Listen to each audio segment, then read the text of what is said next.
2023-2024 окуу жылында 9 классты 127.148, 11 классты 76.379 бүтүрүүчү аяктайт.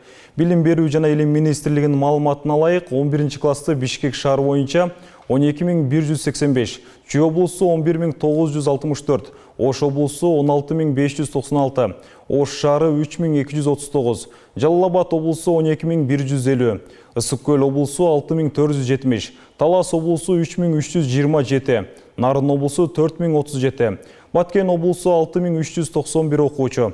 Ал эми 9 класты Бишкек шаары боюнча 20.274, Чүй облусу 20.075, Ош облусу 25.318, Ош шаары 7.120, Жалал-Абад облусу 22.863, Ысык Көл облусу 9.556, Талас облусу 5.660, Нарын облусу 5.656, Баткен облусу боюнча 9.571 окуучу мектепти аяктайт.